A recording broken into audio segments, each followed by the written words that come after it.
Give message? Yeah, I send it. Send a message? Okay. Begin, ready? Yeah, they can start now.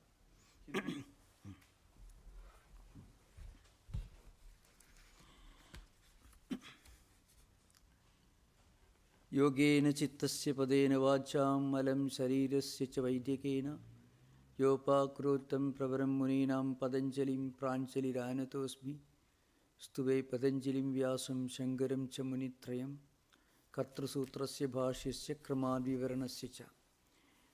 We are right now on a transition from the old system to the new system with the reopening of the temple, and many of our programs are now being turned over to in-person sessions, so that's why you may face a few minutes delay frequently.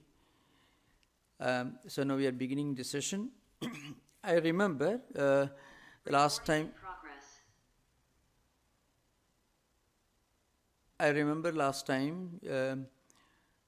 Some of you raised a question regarding Savichara, Nirvichara, Sananda, Nirananda, and different forms of Samapati. So I want to address those questions at the beginning of the session. First of all, what Samapati means, that's what I want to make clear. Now, this is a word frequently found in Buddhist literature also. They speak of 8 kinds of Samapati, which will, in fact, we will have occasion to discuss those different forms of Samapati according to Buddhist tradition. On a later occasion, there are some sutras which may be considered to be a reference to some Buddhist schools of thoughts. Now, this Samapati is being interpreted in different ways. So, to understand precisely what this means, we have to understand the difference between Samapati and Samadhi. As you know, Samadhi is the last stage of Ashtanga Yoga. Yama, Niyama, Asana, Pranayama, Pratyahara, Dharana, Dhyana, Samadhi. These are 8 stages, 8 angas of Ashtanga Yoga. And this Samadhi is, of course, the last stage in Ashtanga Yoga. In that stage, the objects on which this meditation is practiced, the object of meditation shines in all its effulgence. And this particular experience is called Samadhi Matram.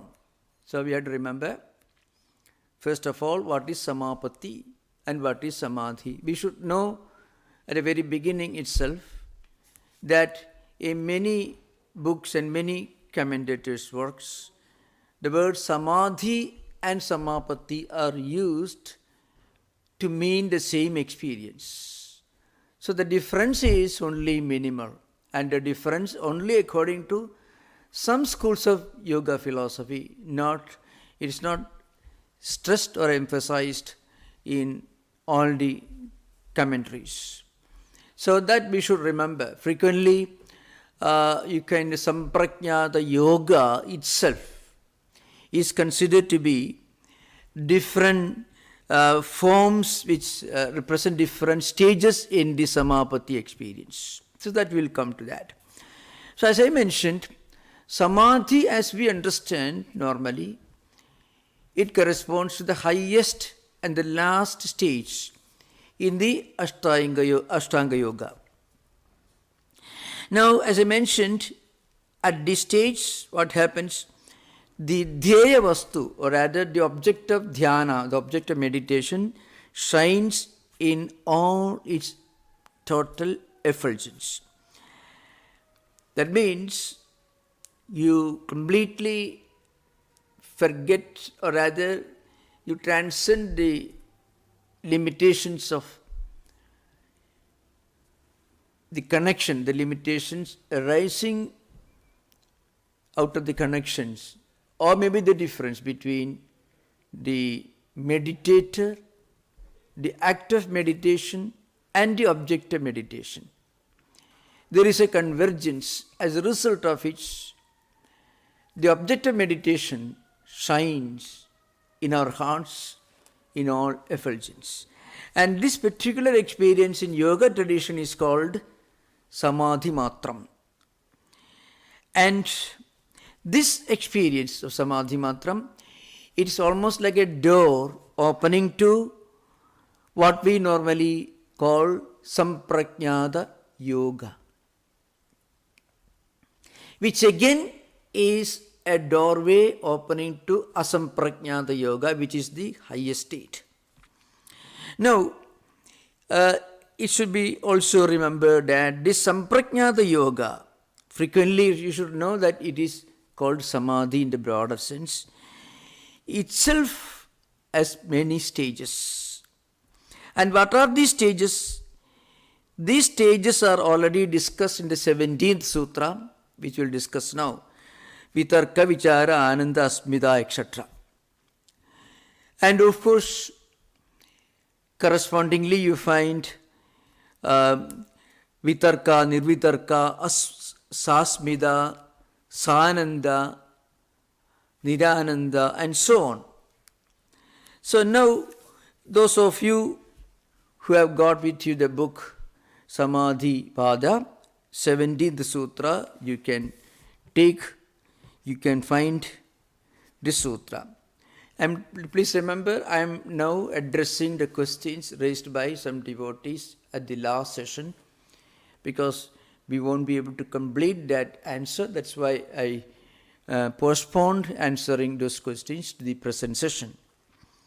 Now, in the 17th Sutra of Samadhipada, you find one sutra, Vitarka, Vichara, Ananda, Asmita, Anugamad, Samprajnataka. That is a sutra.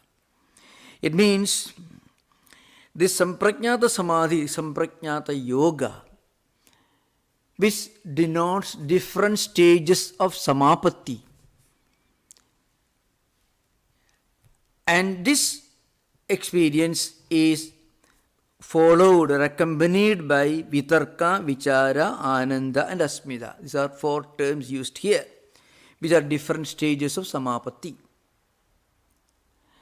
And now we should remember what are these stages. So this should be made clear.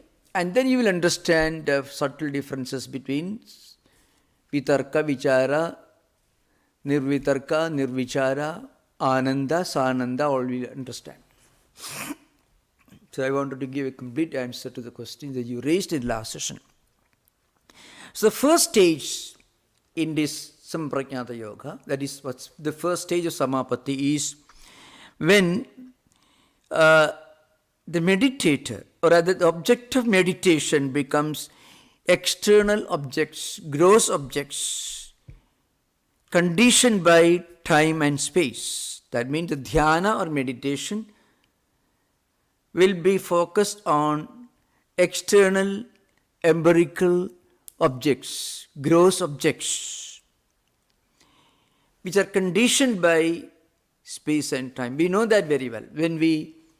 Let's say when we focus on a tree or mountain or anything, that focus, the object of focus, is necessarily conditioned by the place where you see that mountain or tree, and also the time.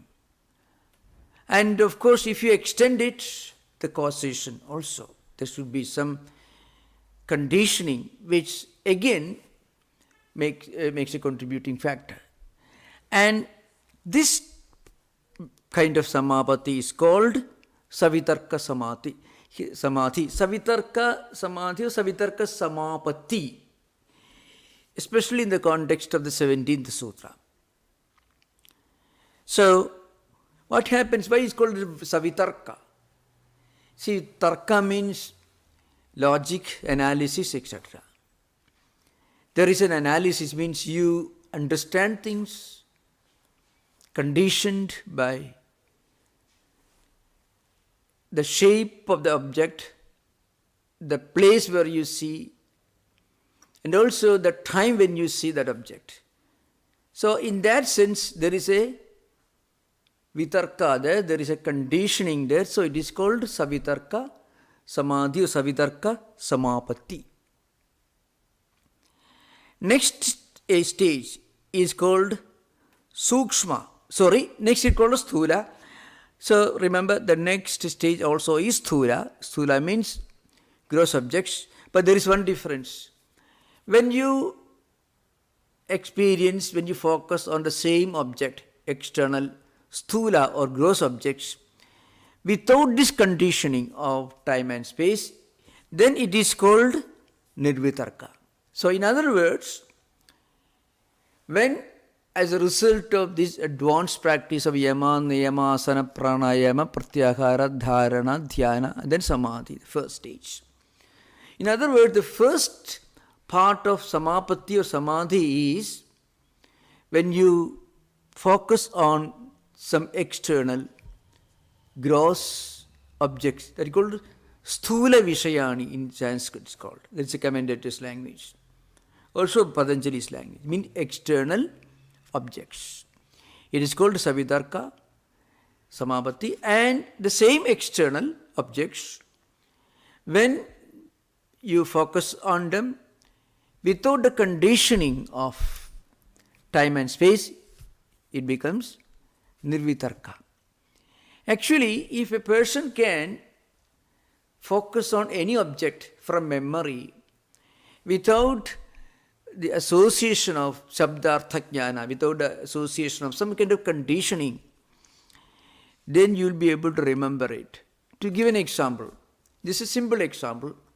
Suppose you see a tree in a particular place. Your first tendency will be to remember, to focus on that tree, and at that stage you will be able to focus on that tree only in association with the place where you see the tree, maybe the time when you see the tree, and also maybe other factors, how you reach the place where you saw the tree, and so many factors will be there. Now later on, if you can remember the same object, focusing on it, after dissociating, without association of time and space, you'll be able to remember it better. So as we go from gross to subtle, our ability to remember things becomes sharper. In fact, this explains the ability of yogis to read and remember things even after a long time. So that's one of the fundamental characteristics of a practice of the practitioner of yoga is a yogi will be able to remember things, not remembering external things, what he reads, what he thinks, all that he will be able to remember. So the natural faculties of mind will increase. This is a journey from gross to subtle, from subtle to more subtle, and so on. In our life also, whatever we do in a subtle manner, we may be doing without any conditioning. Now, the third stage, it's called Sabichara. And when you can remember things at a subtle level, that is called Sukshma Bhutas, within the conditions of time and space, it is called Savichara. Sukshma, you should remember, every external thing has a Sukshma dimension. Every gross object has a subtle dimension. It's called Sthula Bhutas, means external objects. What we see with our eyes, what we experience at the empirical level. It's all constituted by, it all consists of sthula or external or gross objects. Behind every gross, there is a subtle. It is not visible, but that's a reality.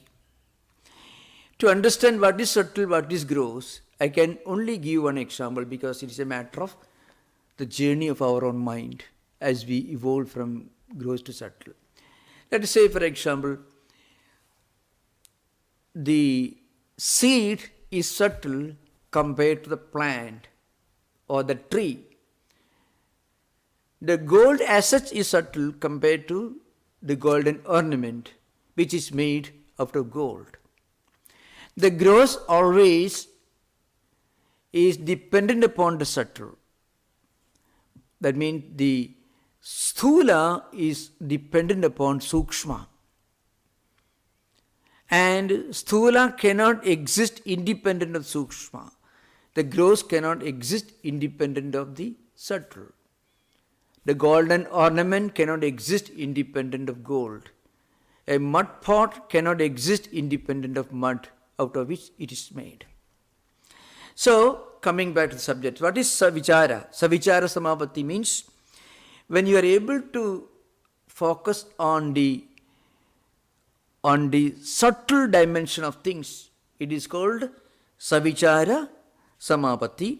And the same focusing Samapati, when done without the association of time and space, Kala Desha Atita it is called, then it is called Nirvichara. So that's all. Now comes the subject that you raised in the last session.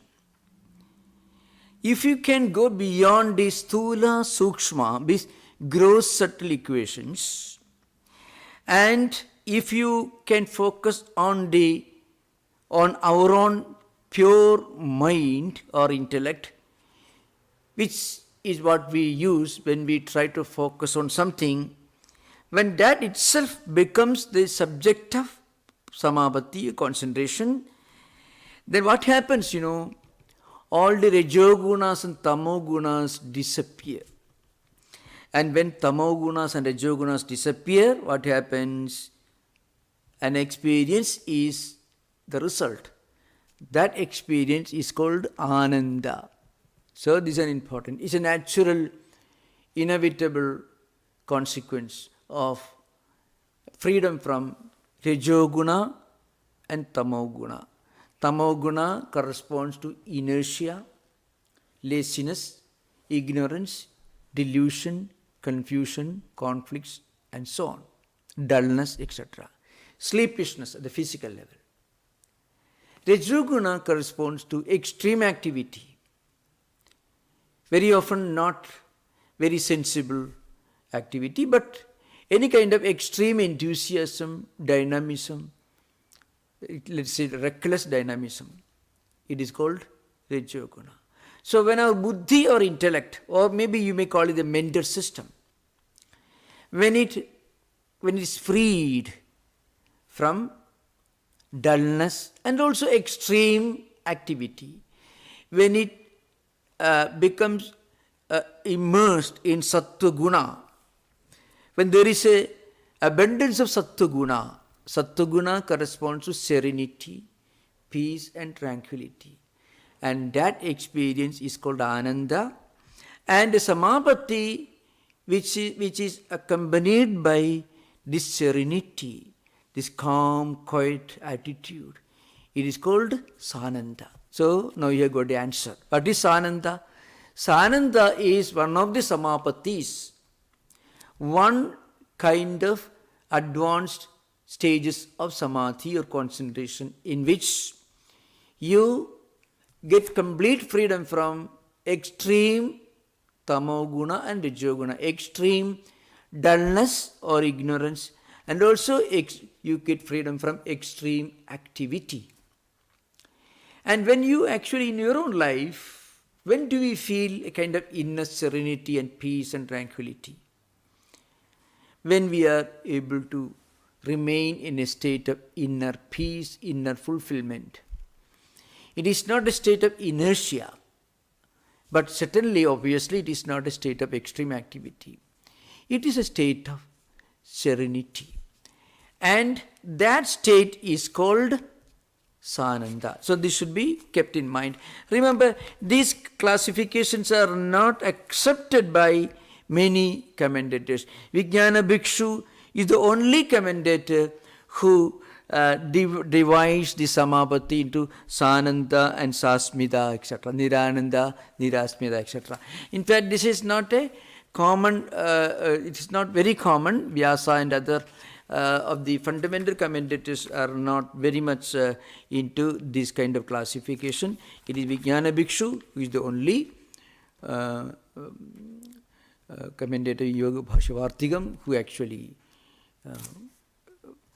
who upholds this view. I mean, there is such a Samapati where you are free from all the Joguna and Tamoguna, where you enjoy this Ananda, blissfulness, serenity, and that should be kept in mind. It is only a fringe small group of yoga philosophers who insist on this kind of experience. So this is the fifth state. The sixth variety of Samapati is called Sasmita. What is that? That is beyond all these that we described now, till now, when you feel even going beyond Ananda, when you even transcend the feeling of extreme inner bliss, when you go beyond that, you feel, well, Aham Asmi, the Aham Vritti, I alone exist. And that is called Asmita, and that experience, when you attain a kind of Samapati, a Samadhi experience, concentration, which is accompanied by this, well, I am, that feeling, Aham Asmi, I am, that awareness of our own inner self.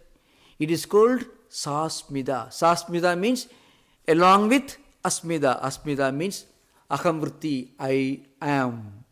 That means Sananda means accompanied by Ananda, which means accompanied by inner bliss. So these are the 6 stages in the evolution of Samprajnata Yoga. It's called Samapati, which are advanced stages on the way towards Asamprajnata Samadhi, which is the highest state.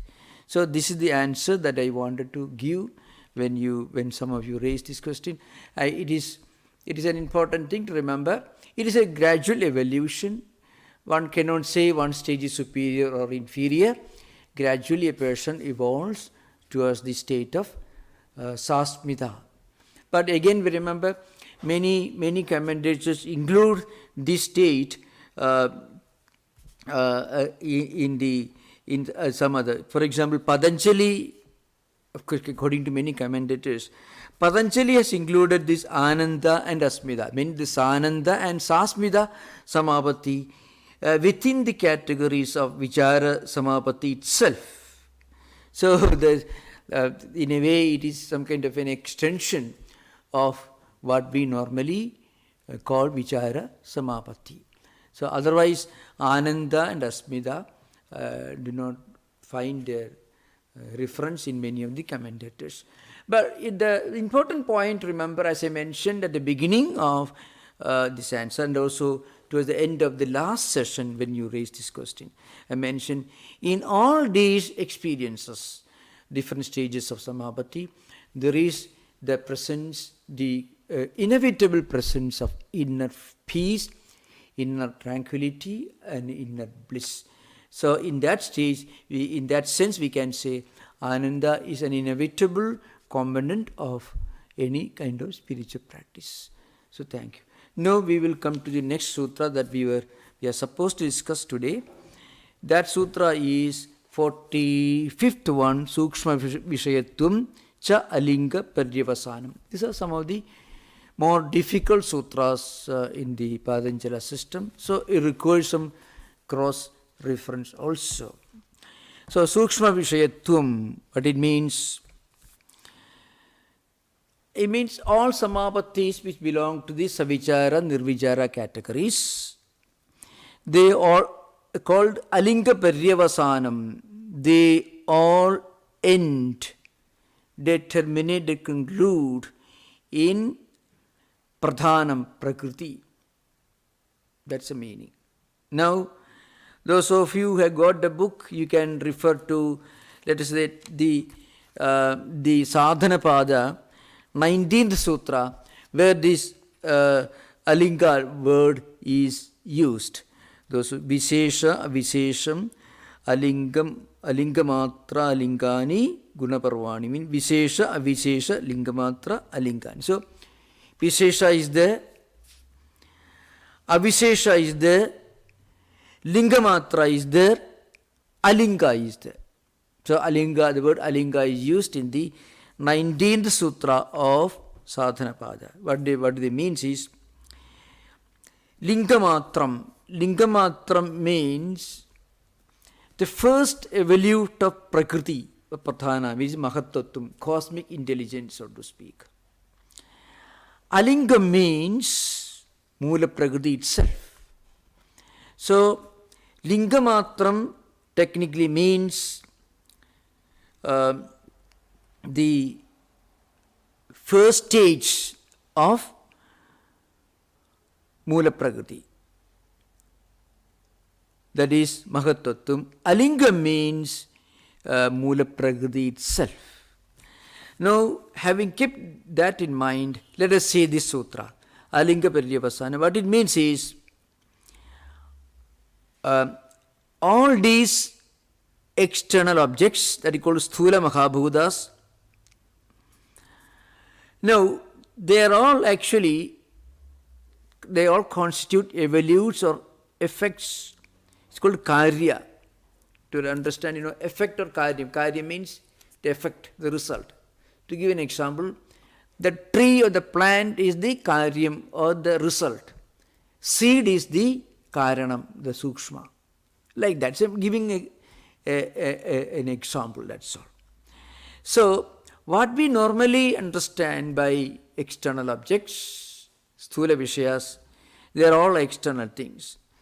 Now, above that, above the sthula vishaya, there are called tanmatras, which are sukshmas, subtle. Then, the different senses, mind, ahankara, and mahattatvam buddhi.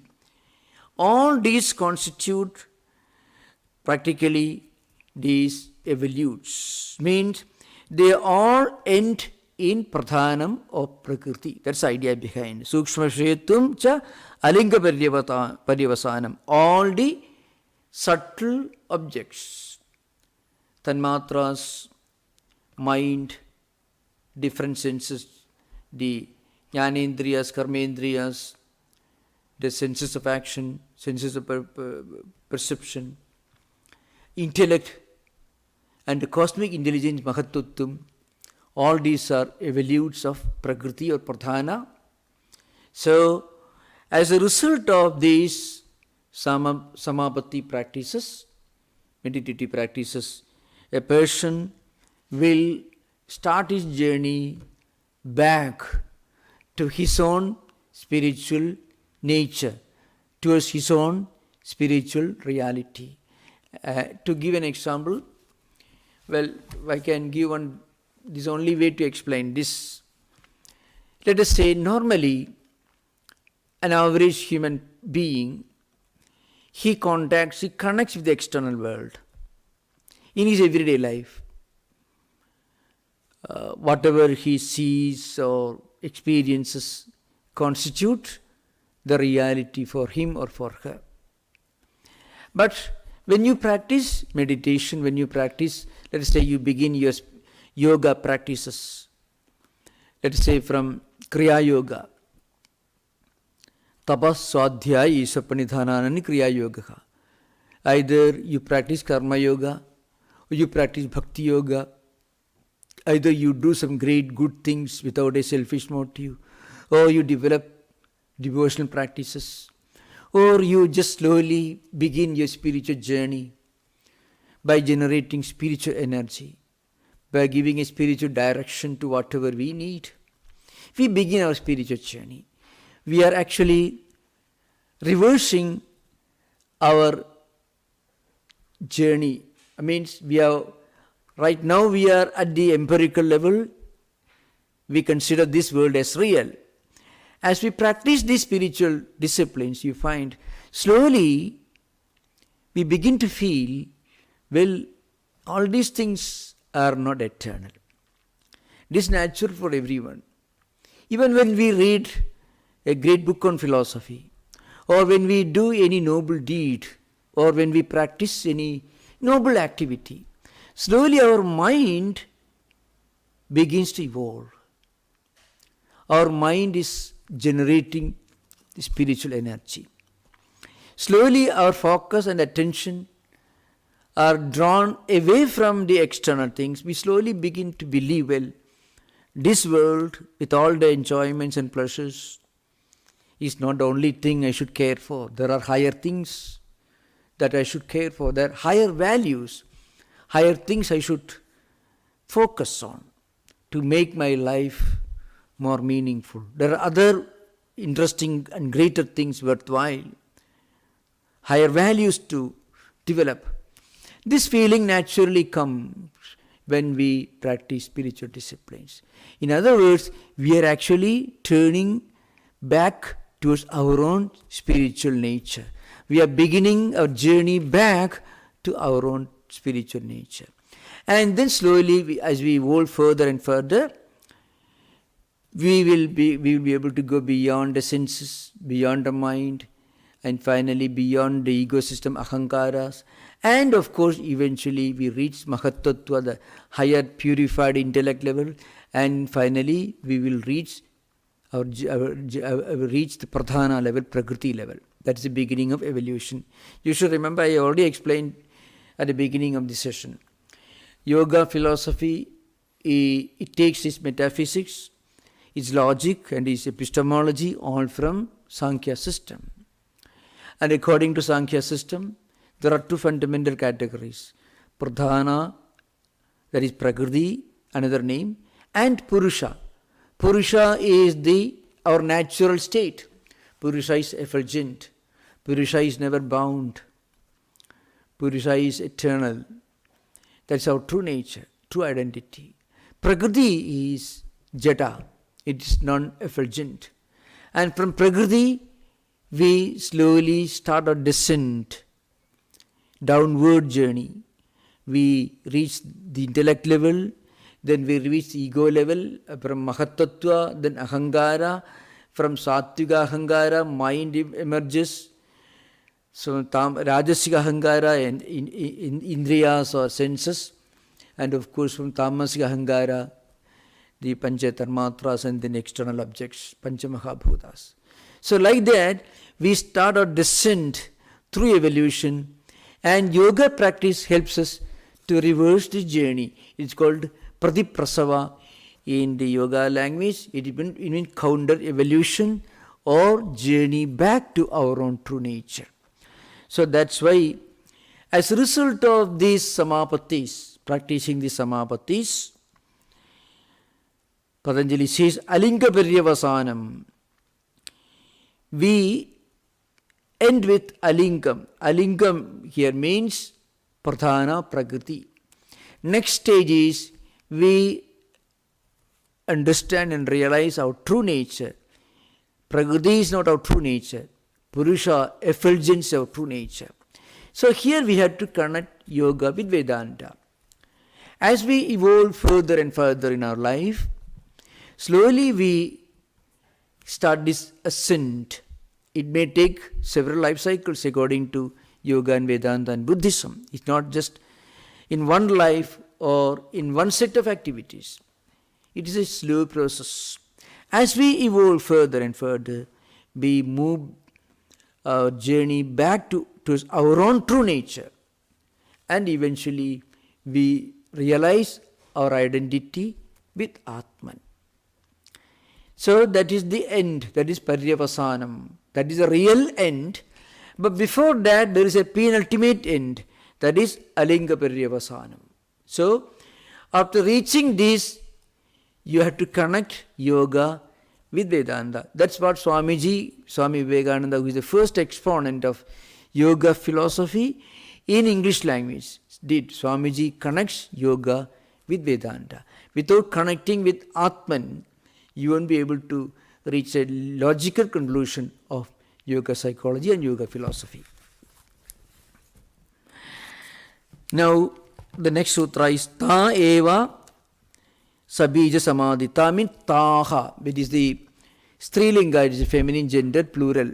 All these Samapataiha, all these different stages of Samapatis, they constitute Sabija, mean they constitute Sabija Samadhi. That's the meaning.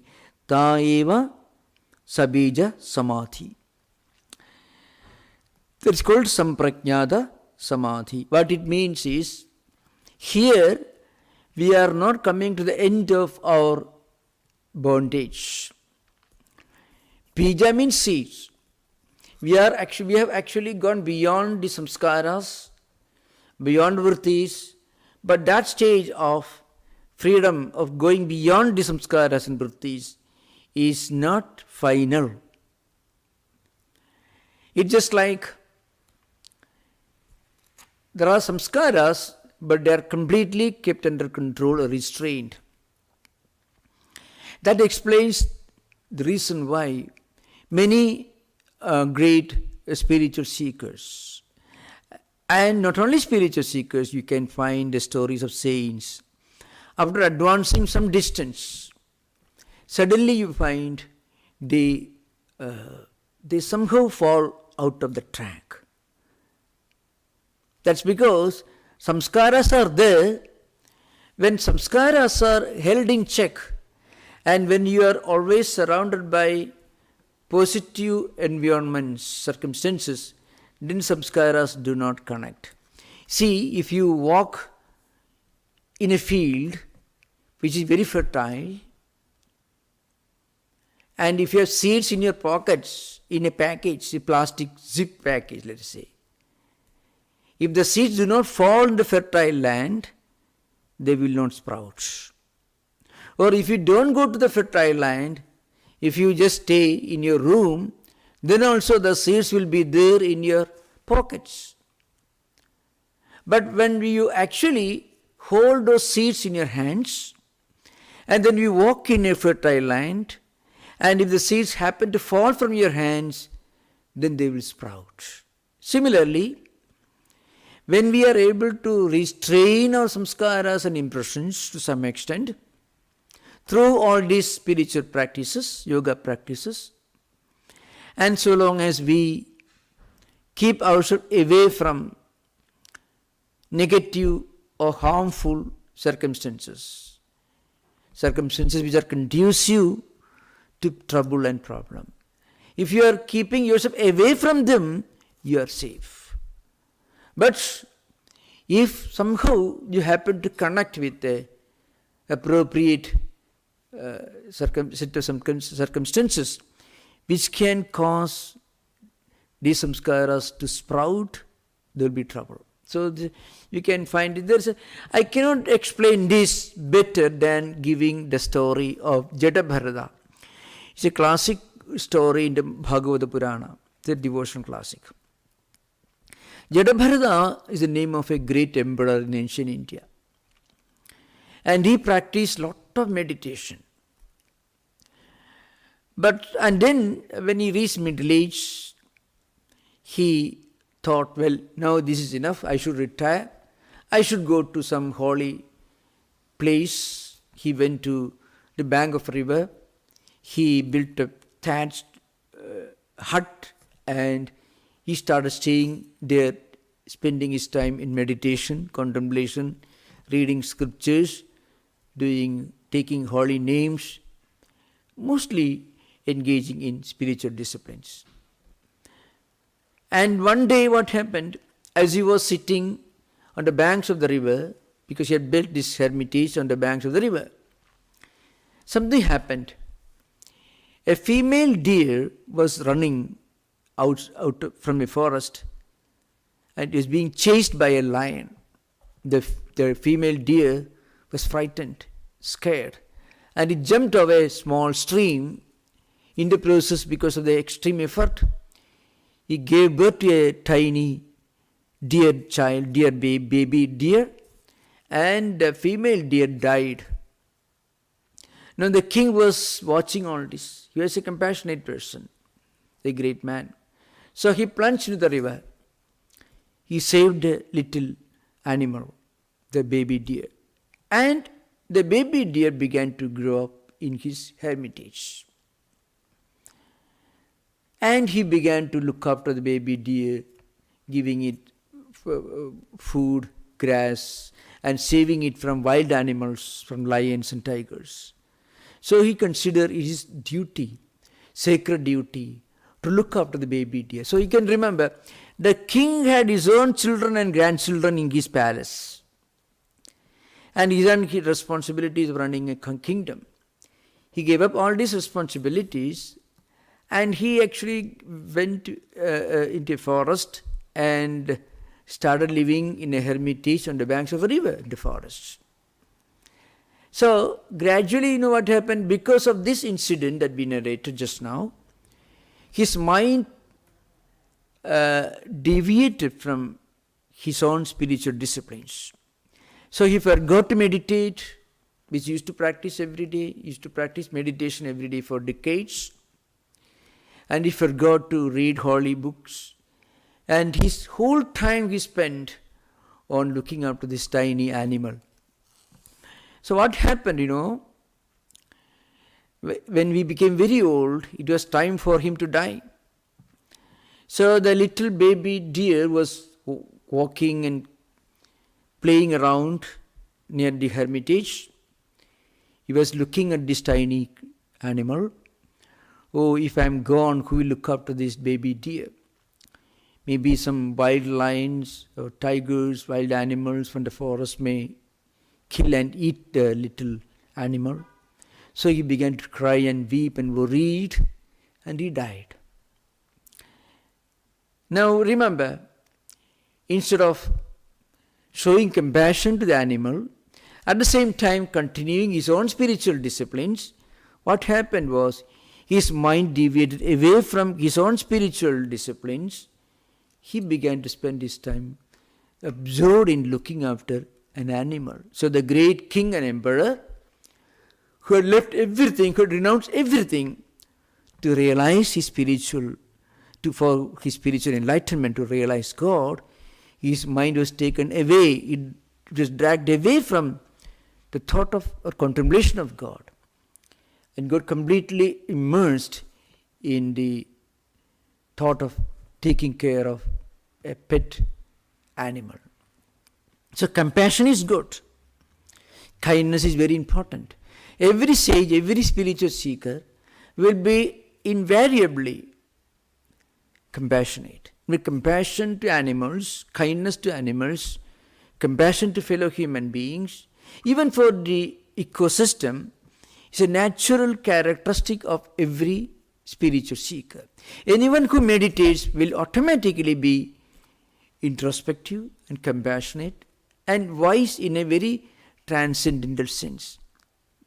But at the same time, along with that, what happened in his case, Jadabharata's case, was that his mind flitted away from his own spiritual thoughts, spiritual responsibilities. So when he was born again after death, he was born as a deer. But one difference, when he was born as a deer, that animal did not live like other animals. It remained confined to that little hermitage. It stayed there. It never moved out. It did not associate with other animals. And it was thinking about its own past. I was a great king in my previous life. Unfortunately, I had this deviation. So I had to be born again as a deer. So as the king died thinking of a deer, the deer died thinking of God. So what happened? Because the deer did not lose its previous samskaras, its previous thoughts, previous tendencies. It remembered its own past. It was a great king. The animal was a great king in the past. It was a great devotee. But unfortunately there was a deviation, wavering of mind. And he died thinking of a deer, and was born as a deer, and then it remembered its own tragedy. the deviation from the thought of God. So he went on contemplating on God. And in the next life, this deer was born as a great sage, completely immersed on meditation. He had some brothers who were very worldly people. They took away all his wealth, drove him away from his home. He didn't mind. He went on living as a wild man. But within his heart, he was meditating. He was a great philosopher. He was a realized person. He was a spiritually enlightened person like a Buddha. And then, of course, he happened to meet a king on the way. The king, of course, he was hired to carry a palanquin by a group of palanquin bearers who were employed by a king. The king came to know this man is a strange man. He's not like other people. And he asked him, he was not very regular in bearing the palanquin. So the king scolded him, "Why are you shaking? Why are you not responsible?" Then the palanquin bearer, who was the deer in his previous life, and a king, a devoted king in his still previous life, "Whom are you asking this question, my body or my Atman? And what's the end of this journey? Where are you going? You are going in this chariot? Where is your destination?" The king had read all the Upanishads and scriptures. So he realized this palanquin bearer is not an ordinary hired handyman. He's a great philosopher, he's a great sage. The king got down from his palanquin, bowed down to this great person. "Who are you? You ask these questions. You don't look like, your words don't sound like the words of a normal person. You must be a great yogi, a great spiritual man walking incognito."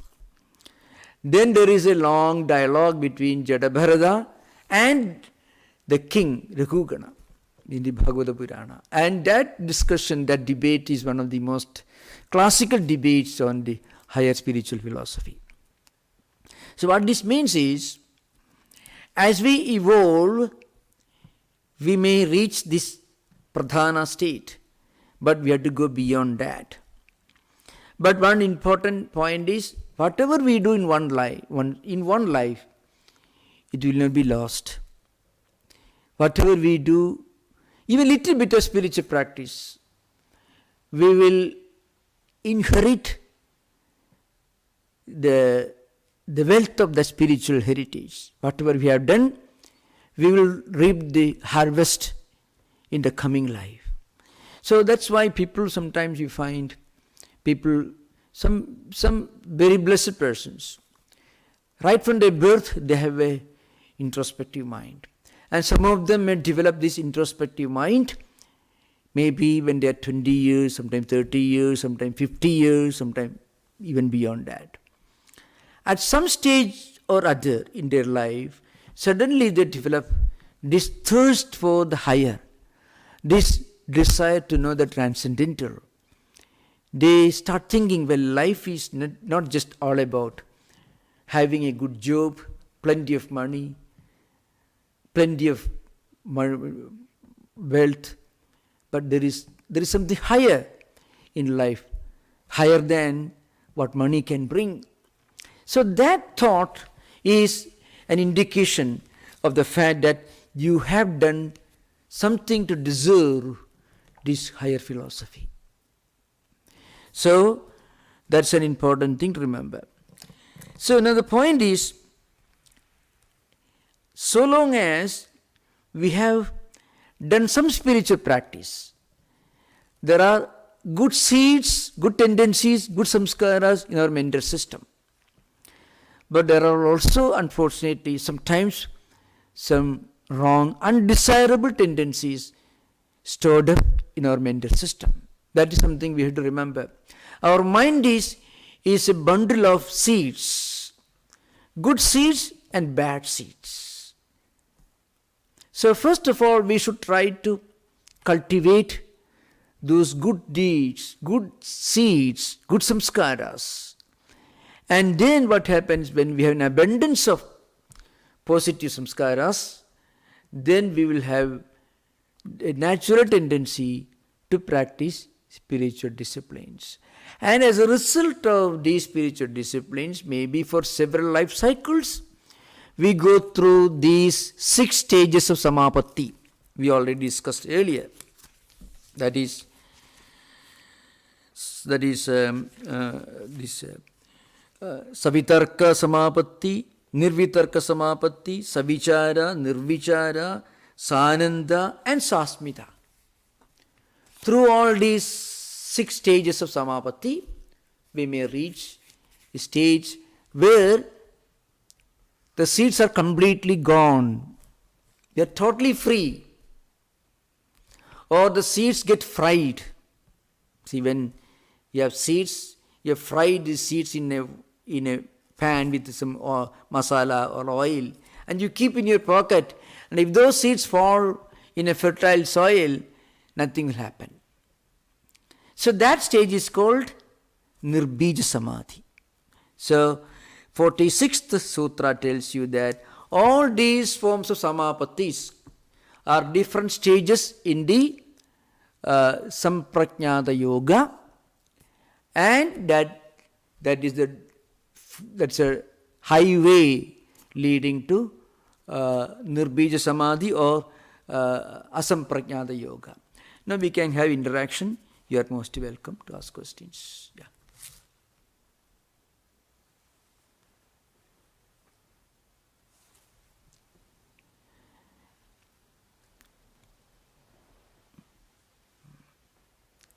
I want to ask you before asking the questions, am I audible? Because we have affected some changes in our system here. Bobby, everything is audible? Yes, I can hear you. I can hear you quite well. Yeah, because we, during this transition, we had to open this auditorium for in-person programs, so we had to change the system, the arrangement. Okay, yeah.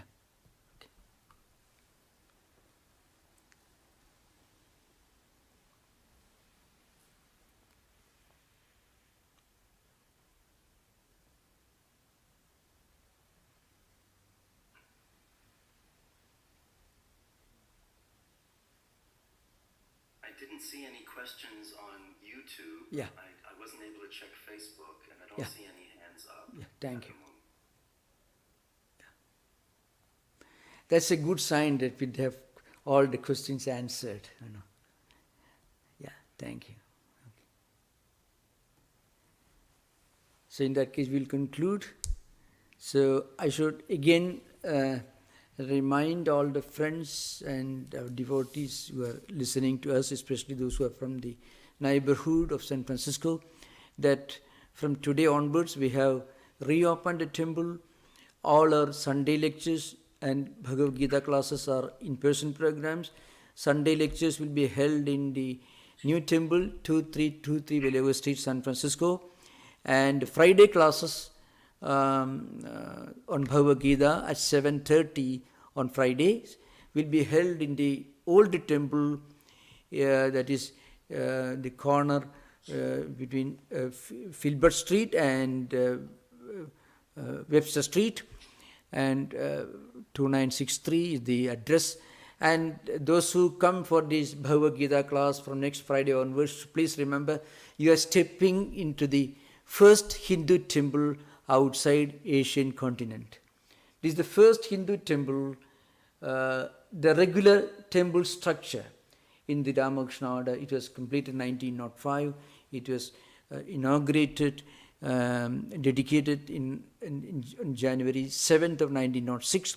And you should also remember you are stepping into the first Hindu temple in the West, outside Asian continent. There was not one Hindu temple anywhere in the West when this temple was being built in 1905. You can imagine what a historical and important place. It's considered to be one of the landmark buildings in San Francisco. It's considered to be one of the most precious architectural legacies of this great city. So most welcome all of you from next Friday onwards. I think it is 22nd of this month, I think, October. So please enter the hall from Filbert Street. The temple is located in the corner between Filbert Street and Webster Street. Thank you. Namaskar. Questions? Thank you, Swami. Om Shanti Shanti Shanti Harihi Om Tat Sat Sri Ramakrishna Arpanamastu. And before conclude, I want one more suggestion I want to give. Those of you have got a copy of the Bhagavad Gita, if you bring, it will be very helpful to you, because we are going through a complete exhaustive discussions here, and you are most welcome to ask questions. Those who have got a textbook with you, any textbook, any text for the matter, will be okay. You can bring. Thank you. Namaskar. Recording stopped. Yeah. Ram Maharaj. Namaskar. Namaskar. Namaskar. Most welcome. Namaskar. Yeah. Yeah. Namaskar.